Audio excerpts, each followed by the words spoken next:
pause No, yet recording at this point? it does not. Oh, yes, it does. There it is. It says recording. Okay. Okay. Good.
Hey, Joe, are you there? Joe, I just wanted to check in about my I sound. am here. Yeah, is the sound on and good? Sounds on and good. Okay, it'll just be a few more minutes. Thank you, everybody, for joining us, and we'll begin shortly. Thank you so much. Okay, and we're recording and we're on Facebook Live. Okay, thanks. I'll be back with you in just a few minutes. Thank you.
Hello, my name is John Fisher, and this is Danse, Macabre, a tale of the plague. When COVID-19 started, my life, like everybody else's, changes. It changed immensely. I was really into physical fitness. I was riding my bike everywhere. I was riding to the theater, to the office. I was doing all my errands on my bike. And the one place I love to go most, other than theater, other than the office, other than my errands, I love to go to the YMCA. It was great. I would go there and swim, and I'd do weights and work out, and it was great. Push-ups, everything. And then COVID-19 hit, and there was nothing. I couldn't do any of that stuff. And I didn't have to because the theater was closed. We weren't putting on any more shows. The office was closed. We were working remotely. I didn't have all those errands to run because the stores were shut, and the Y was closed.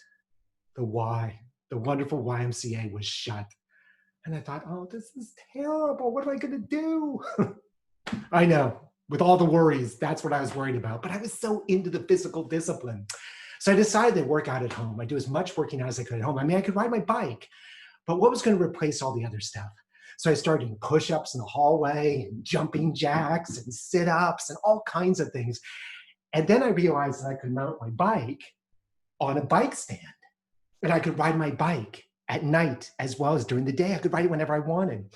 So I got my bike and I would get on my bike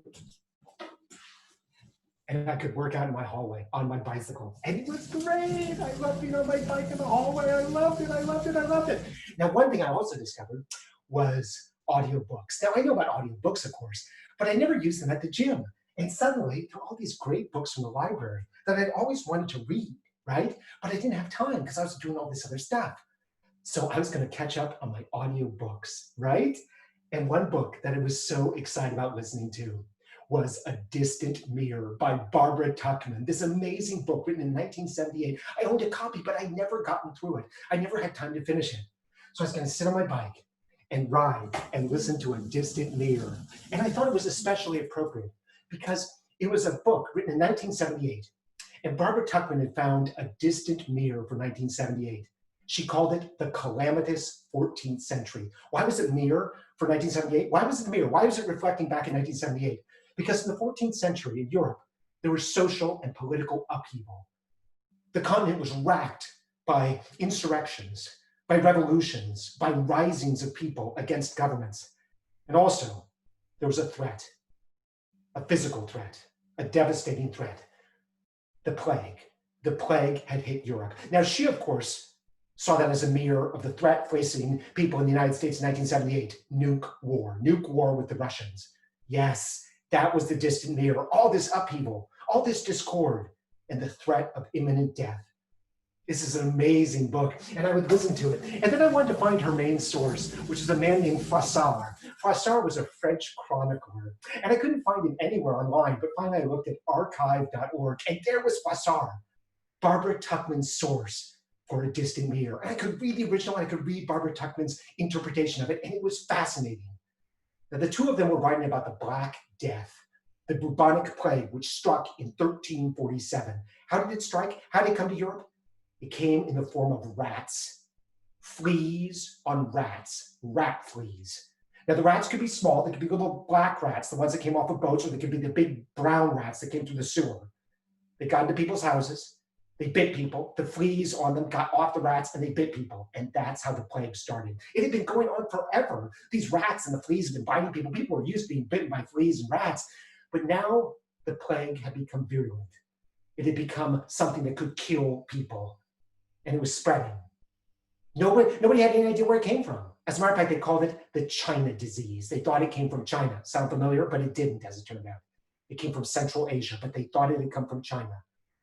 Now, what was going to happen? What was going to happen with these people? How were they going to survive, right? Because now it was traveling, and they didn't know how it traveled.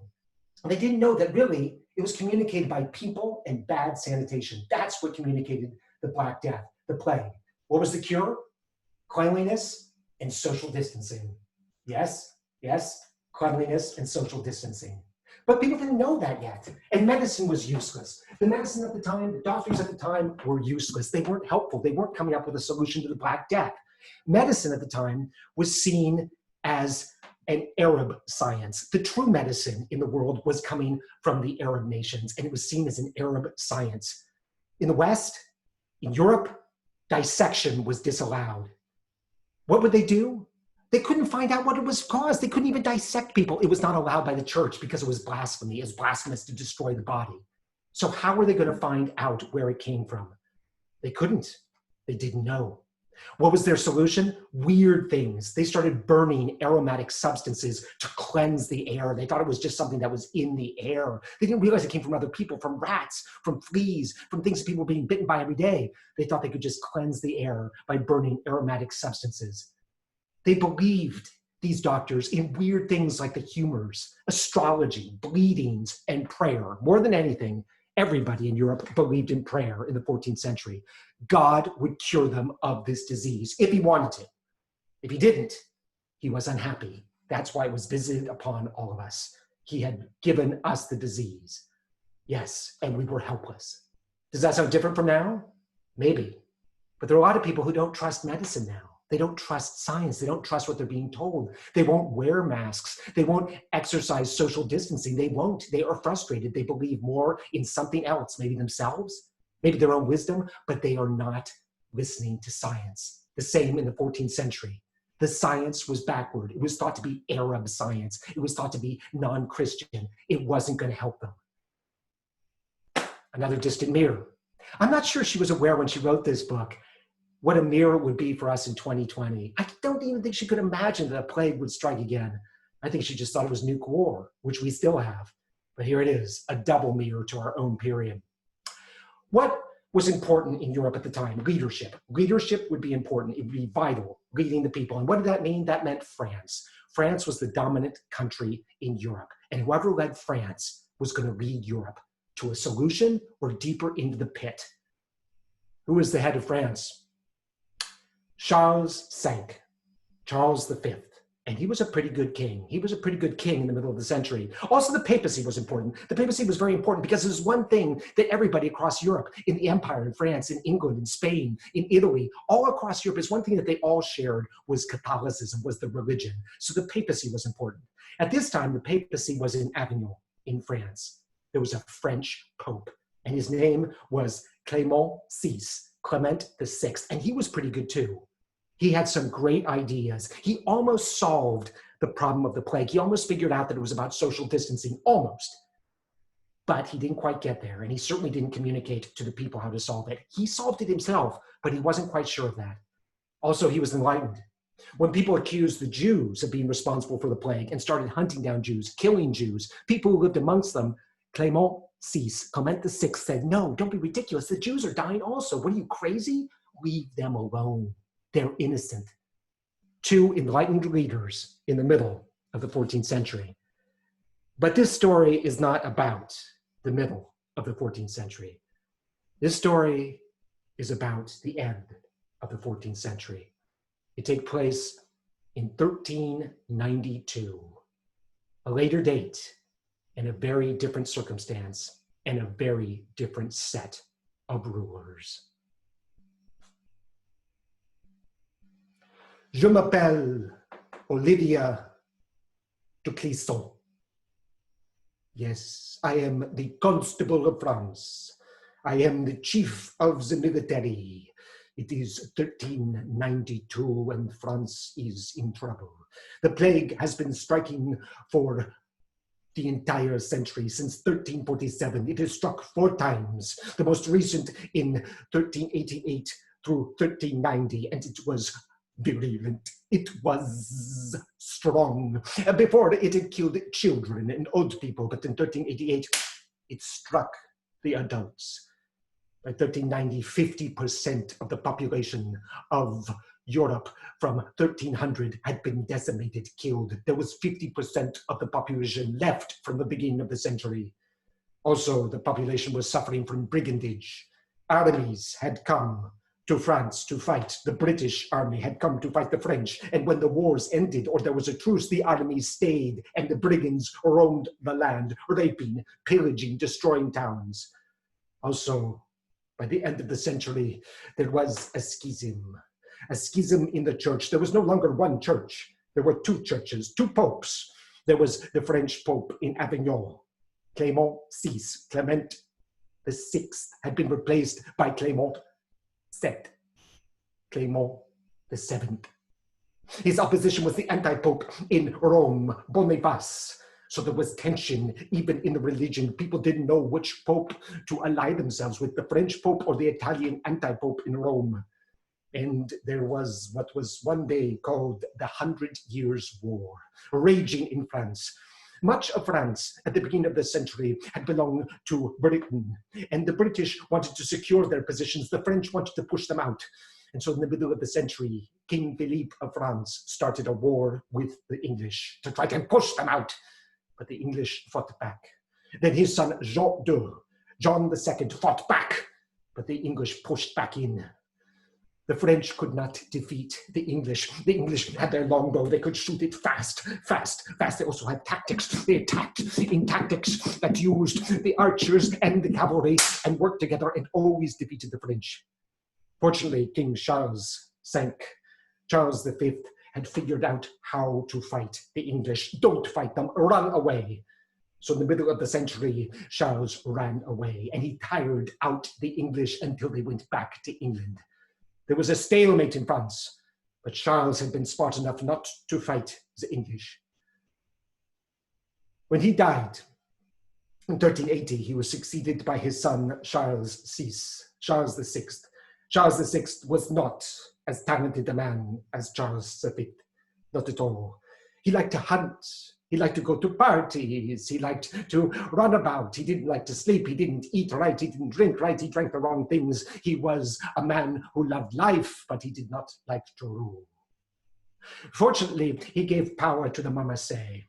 The Marmassais were men like me, Olivier de Clisson. We were the men who had risen up from the middle classes. We were bourgeois. We didn't represent the nobles' interest. We represented the interests of all the other classes, the peasants, the workers, and the middle class, the bourgeois.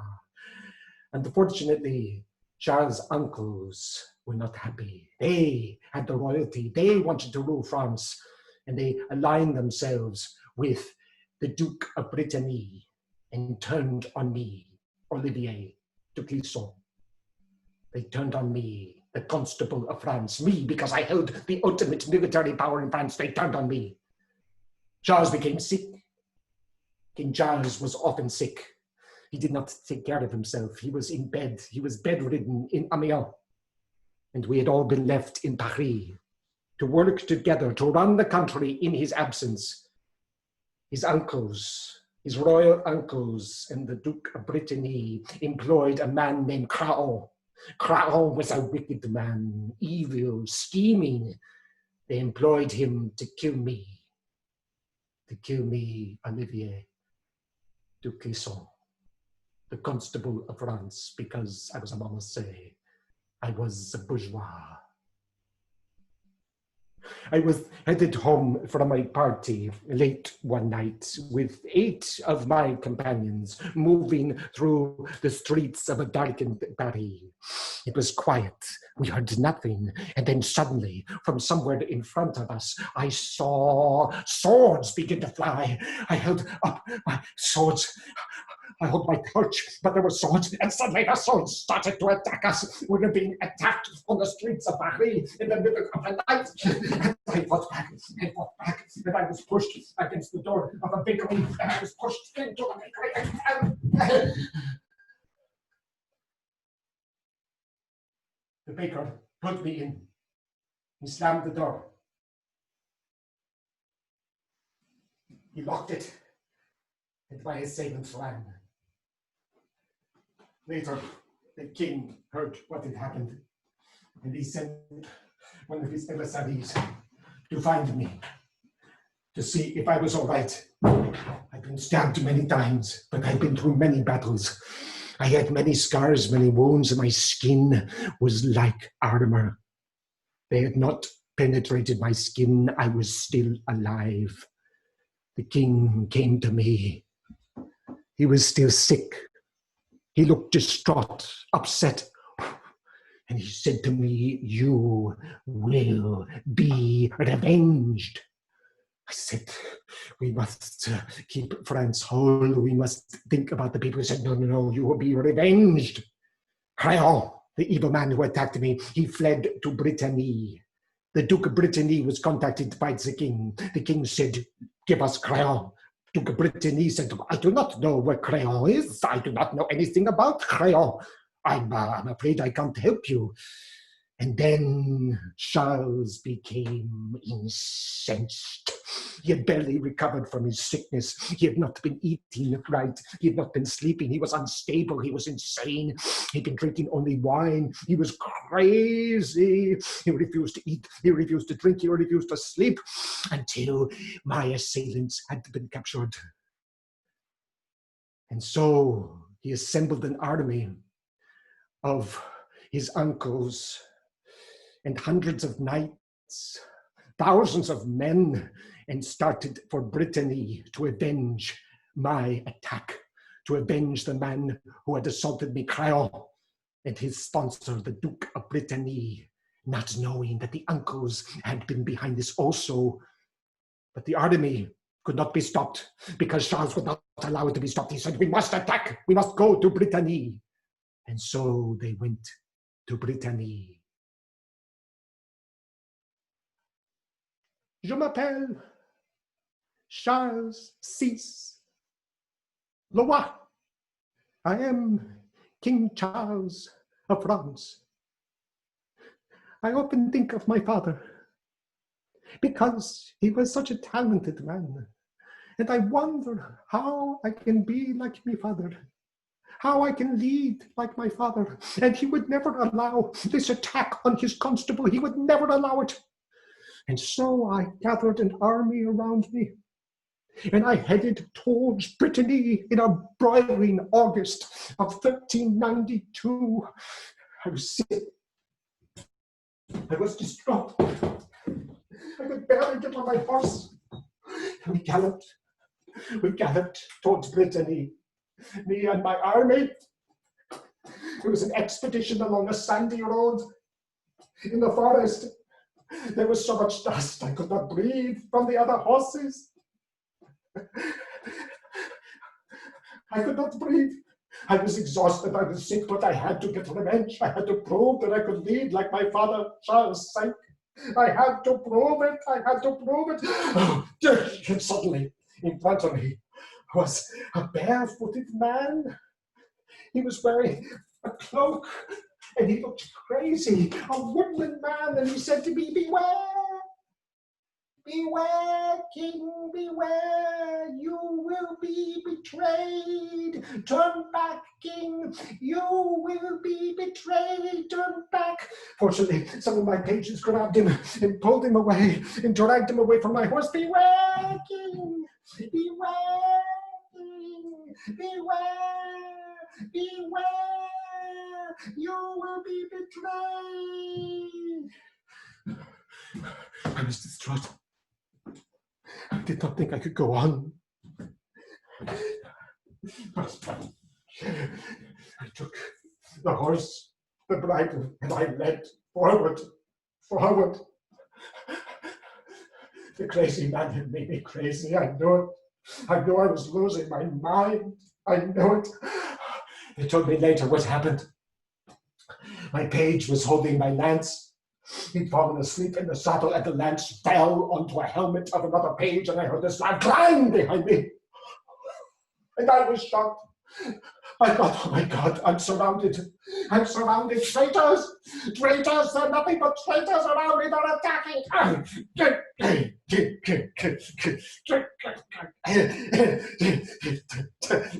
And I started swiping at everybody around me. I started swiping everybody, and nobody would fight back.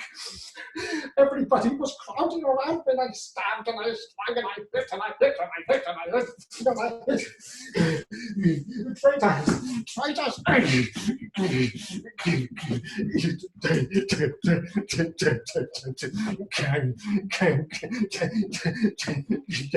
Nobody would fight back. Nobody would fight me back. They would just die. They just fell beside me.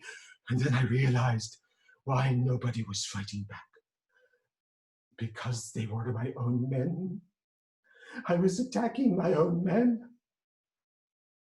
I had gone mad.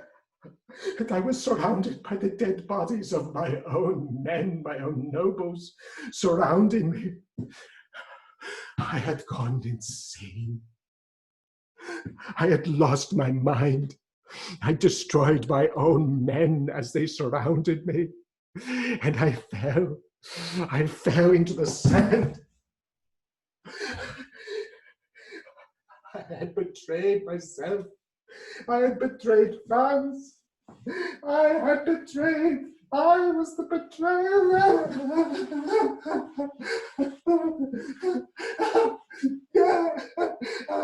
And I passed into a coma.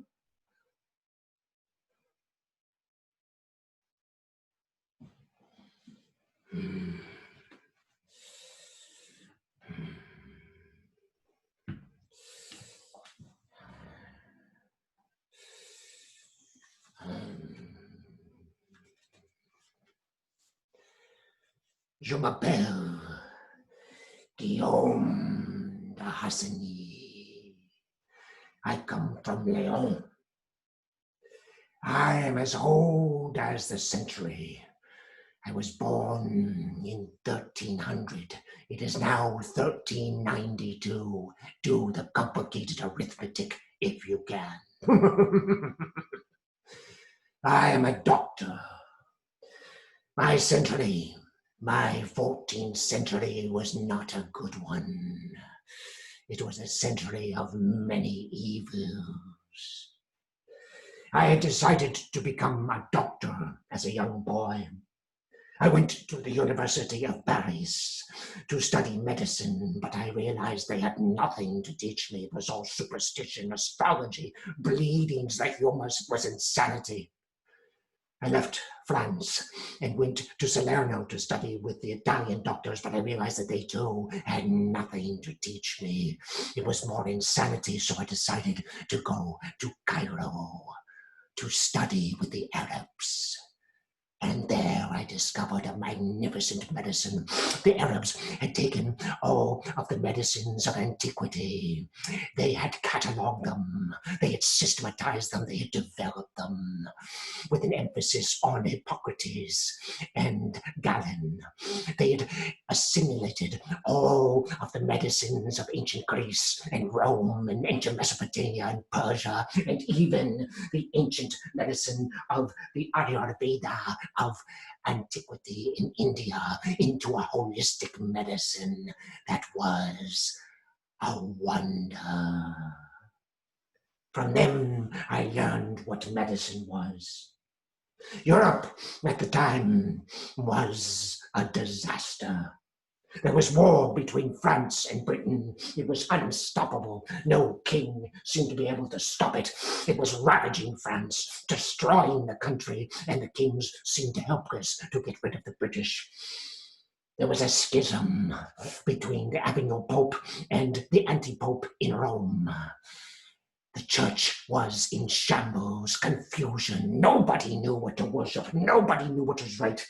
There was plague, but nobody knew that it came from rat fleas, from rats. They thought it came from all kinds of strange, ridiculous things. In 1388-90, it became more virulent than ever. By then, 50% of Europe's population had been devastated, killed. I heard many theories of why this was. Overpopulation, ridiculous overpopulation. It wasn't overpopulation. There weren't too many people for the food and water. It was ridiculous. Sin, it was God's judgment. Another reason, ridiculous. God doesn't care about us. He doesn't even notice us. He barely knows we exist. He wouldn't send something like this to us. It'd just make us more trouble with more prayers. And I heard the Jews accused. Ridiculous. The Jews were dying as fast as we were. How could it be the Jews? The cures were humors, fires, and bleedings. Ridiculous. Stupidity, that was the cause. Stupidity. Science from the Arabs would have solved it all, but nobody would listen to the Arabs because they were considered to be heathens. So, I was living in Laos, in Picardy. I was called from Picardy. Yes, I would emerge from my business in Picardy as a doctor. I was summoned by the Sieur de Cossy, my patron. The people of France were distraught as I walked toward the king. I heard the people. They were confused. They were horrified, distraught because they lost their head. They lost their king. He was insane. He was sick. They thought it was the end of the world. It was savage. It was ridiculous. They made effigies of the king and took them to their saints and prayed that the saints could deliver their king from his disease. Ridiculous. The nobles thought that he was overtired, overexercised because he was such an energetic man. Ridiculous. You can't be overtired. That doesn't make you crazy. The anti-pope in Rome thought that it was God's punishment because he supported the French pope in Avignon. Ridiculous. God doesn't get involved in struggles between popes. And the Pope in Avignon thought that he had been overindulged by his uncles. Ridiculous. You can't be overindulged by your uncles. Stupid. Possession, punishment, overexercised, overindulged. All of these things were barbaric. They demonstrated no understanding of illness. I saw him in his bed. He lay there. He looked terrible. I kneeled beside him. He was covered in sweat from head to toe. He looked horrible.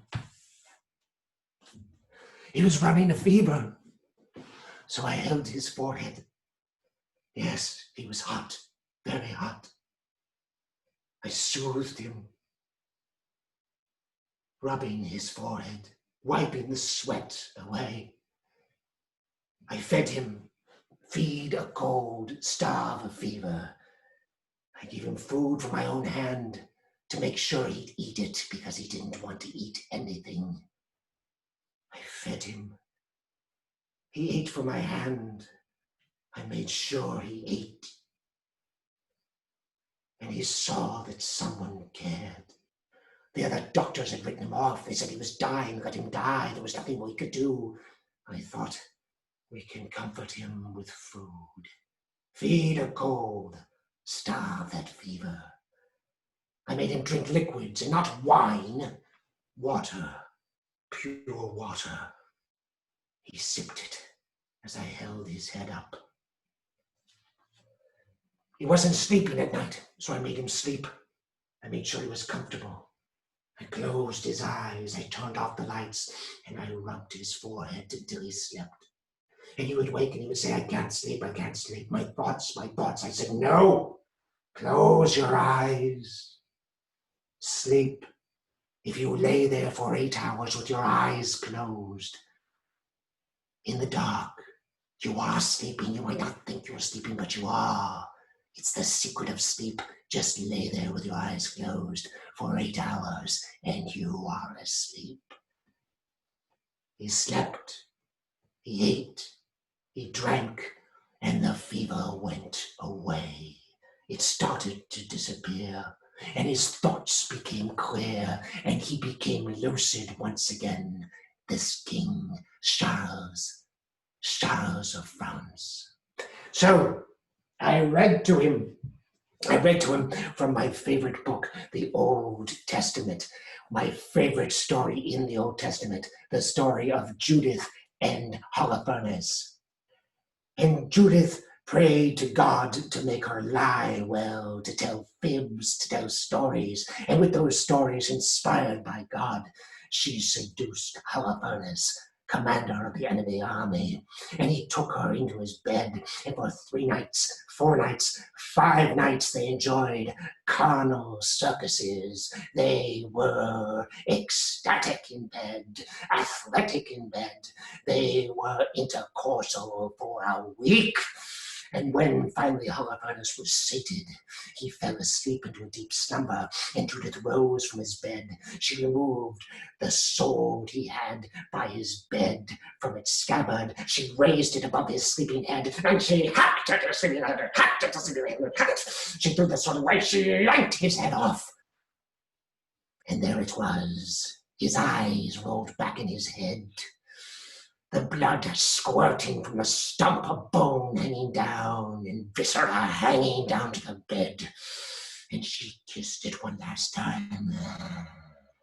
And she called her maid in, and she had the maid put the head into a bag of meat, and then she and the maid snuck out of the enemy camp. They returned to Jerusalem, and she held the head aloft for the Israelites, for the people of Israel. And she said, "Behold, the head of our enemy's general Holofernes." And the crowd of Israelites cheered for the blood, the viscera, the bones, and the rolled back eyes. Ha! Ha! That, of course, was my own translation.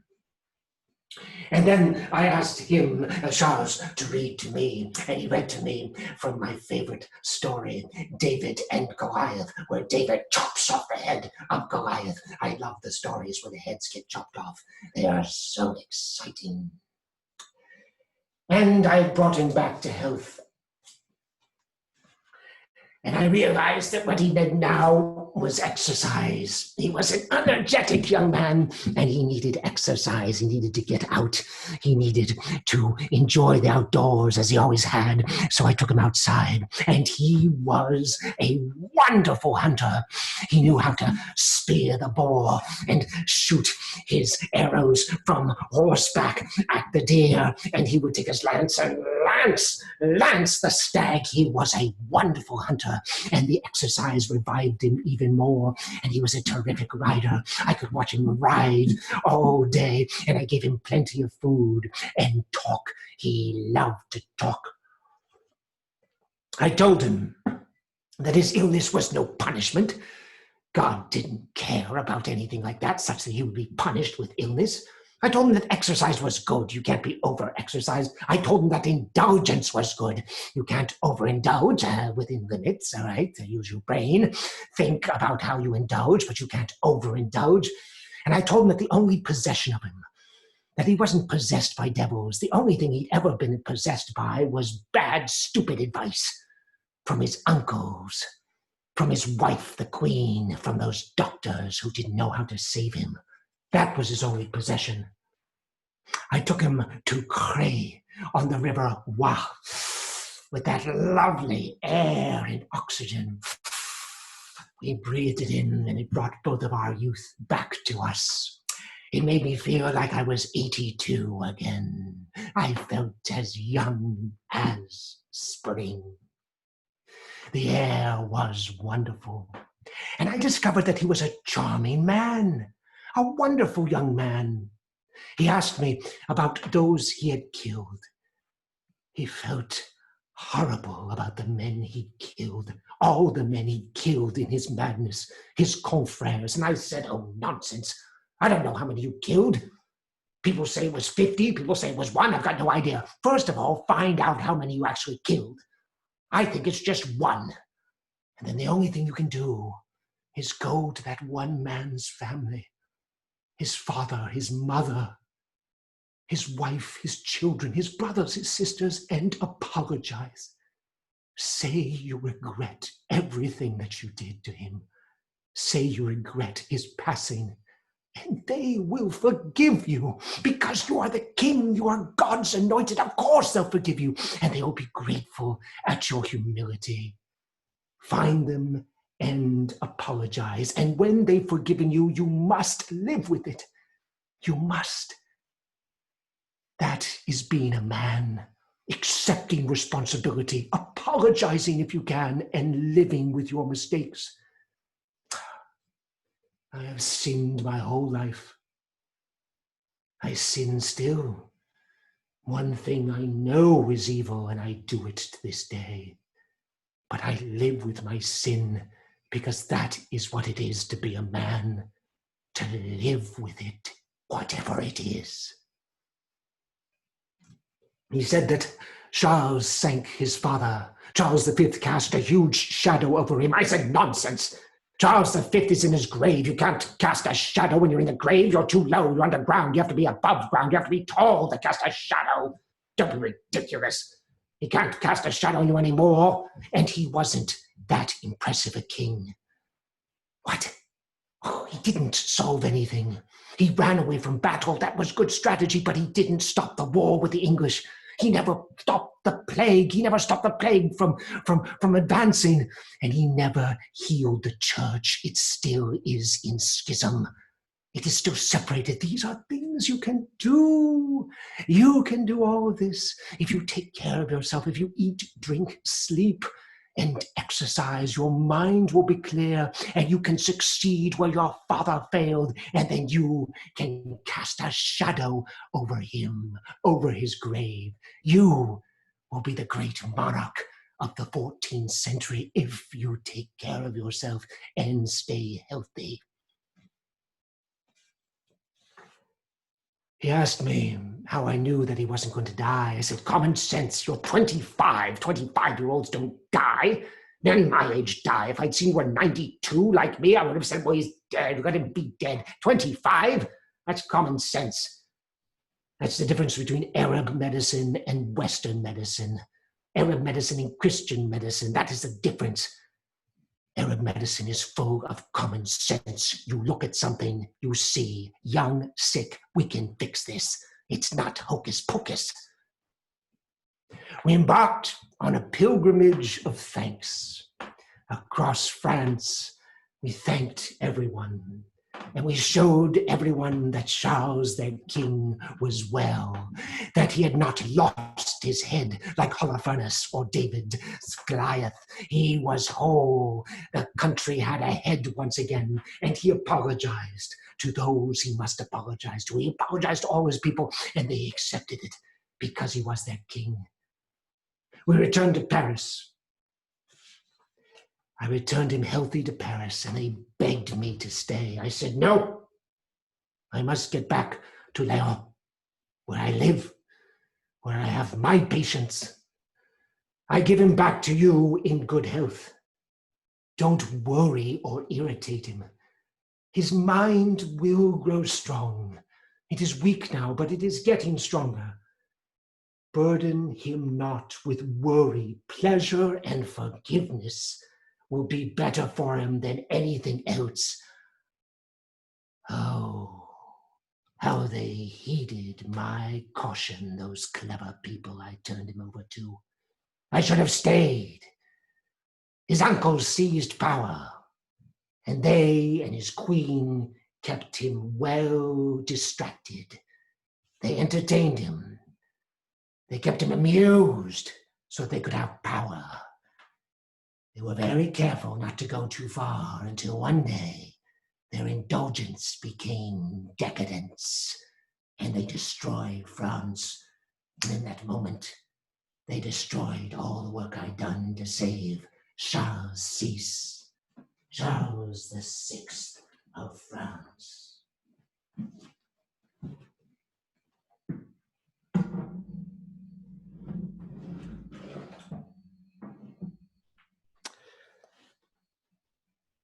Je m'appelle Huguet. Many people think that I am wicked. I'm not wicked. I'm a man who provides entertainment. People love my entertainment. They do.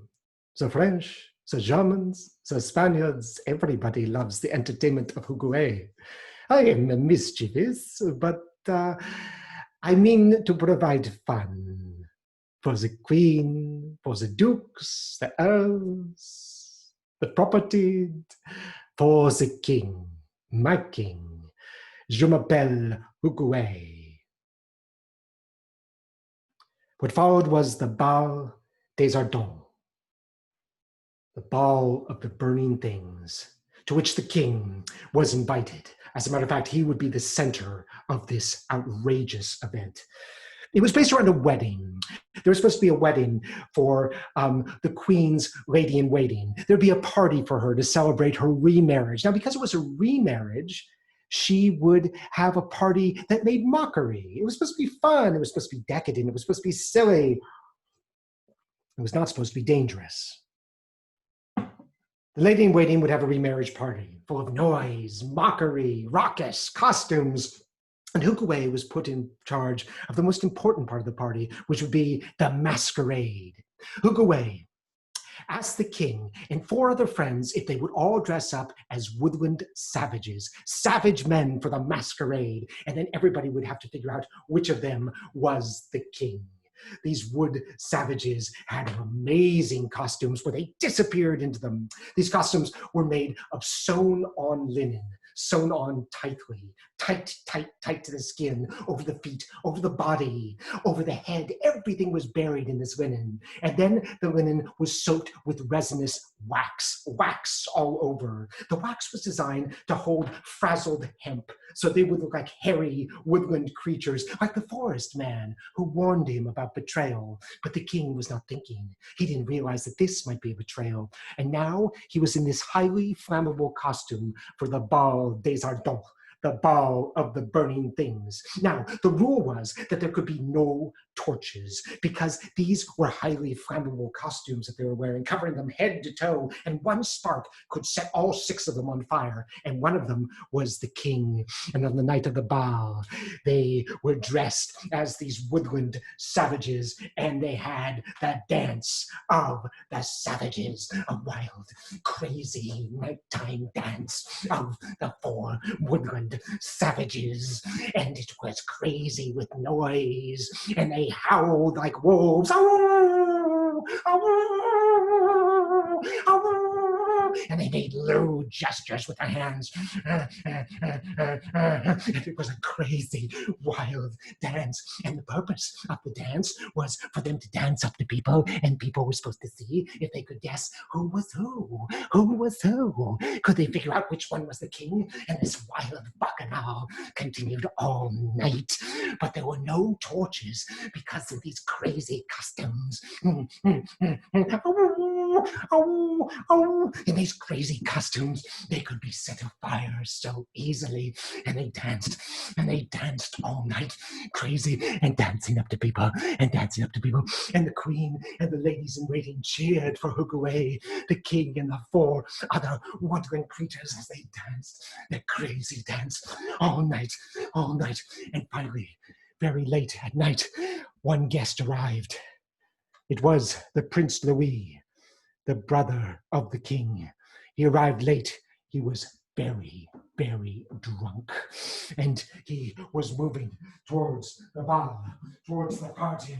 And suddenly he walked into the party holding a torch. And he stood there at the door with his torch, barely able to stand.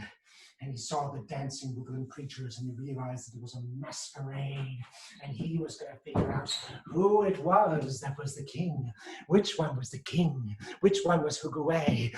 And the drunk Prince Louis walked up to each of the dancers and looked close. Look close. Are you the king? No, you're not the king. And he would go up to another dancer. Are you the king? Are you the king? No, you're not the king.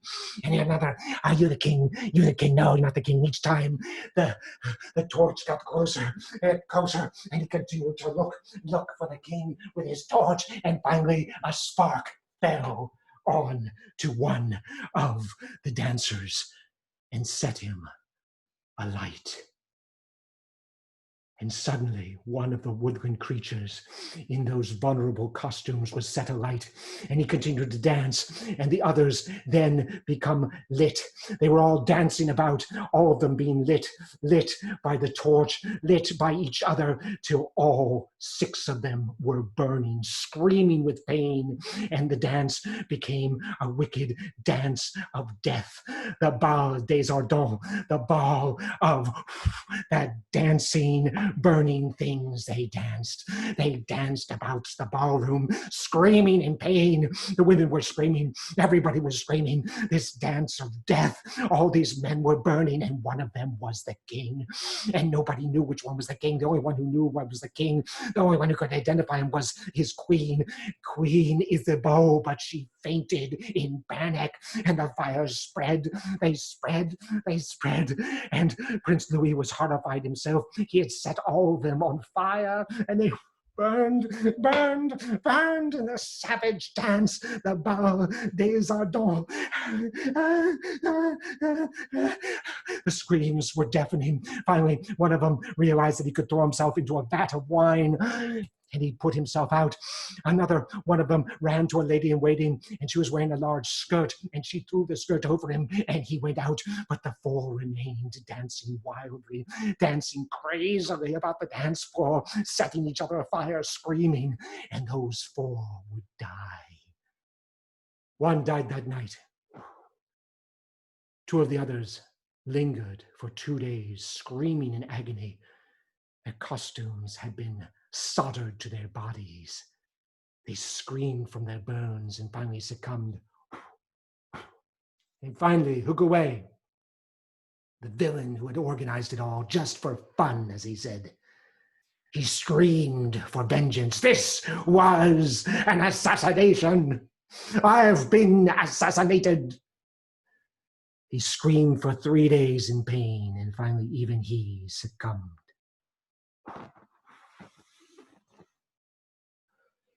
It was the Bal des Ardents.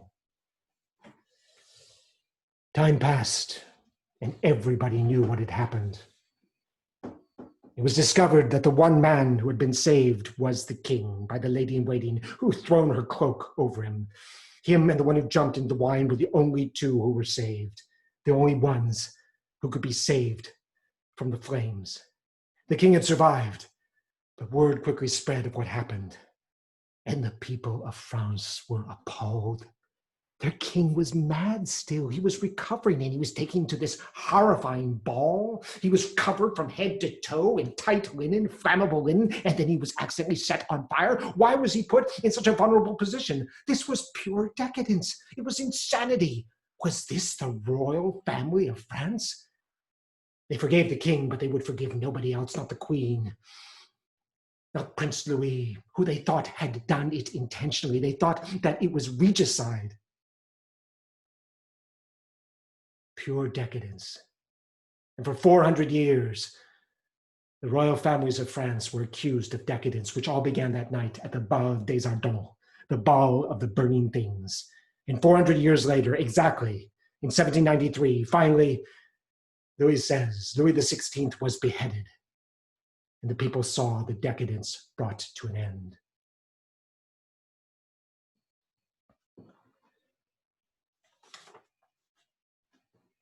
I heard about all this in Lyon, the Bal des Ardents.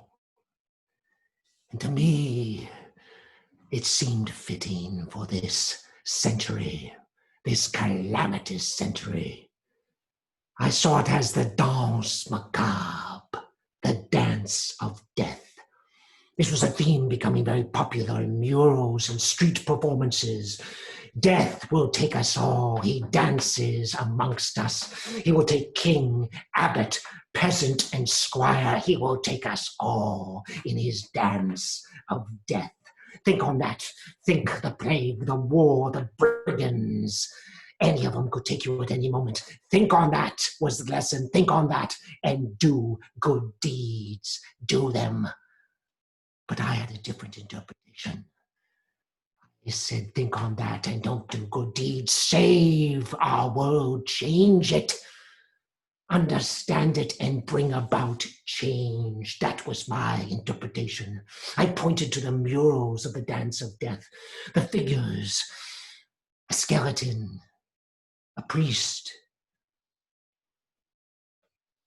another skeleton grinning, a cardinal, another skeleton grinning, a prince, another skeleton grinning, a pope, and all of them holding hands and dancing merrily, their skeletons happy, happy, happy, and the prelates, the popes, the princes looking terrified. We are all in a dance of death now. We all must take what's left and live and change. I died in 1793, the same year as the Bal des Ardents, the ball of the flaming things. I instructed that my burial effigy not be like other burial effigies. After then, when you were buried, your effigy, which sat on your tomb, was meant to be you at 33, which was the age of Christ when he was crucified. You at your best, at your most splendid. So when you ascended to heaven, you would look your best for eternity. That was your effigy, but my effigy. I insisted that my effigy be about the coat of death. It be me at 93. There I was, gaunt in the face, skinny in the chest, the flesh clinging to my bones. I covered my genitals and my skinny legs stretched out beneath me. Me and my skinniness at 93. Extreme. And I wanted people to see my body. And I wanted them to realize that this is what death looks like. Nothingness. We must change while we live before we look like me in the grave. And I was the first effigy of this kind. It became an obsession of the 15th century. I was the first. We must change. Change the world, or we will continue the dance of death and change nothing.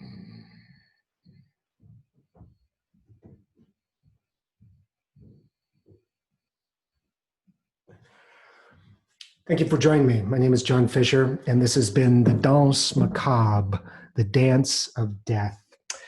And as you know, at Theater Rhinoceros, we have been putting on performances since COVID-19 began. And I just wanted to show you something. This is Guillaume de Harsigny. That is his funeral effigy. That's what you see in France when you go to see his grave. There he is at 93. It was the first time this had been done. It's not idealized at all. And he wanted us to have the message, change. Change while you live. You're not going to be pretty in heaven. This is all that's left, just death. If you'd like to contribute to our theater company and support us in this time of struggle, COVID-19, here's our donations page. You can go to therhino.org, or you can mail a check to me at my home address, Theater Rhinoceros, 91 Central Avenue, Suite number 102, San Francisco, California, 94117. We continue next week with another Thursday night solo performance. I'll be performing a play called Growing Up, The World in 1976. But thank you so much for joining me and being a part of our COVID-19 programming. We're Theater Rhinoceros, and we're here, we're queer, and we're hanging in there. Thanks for joining me. Good night.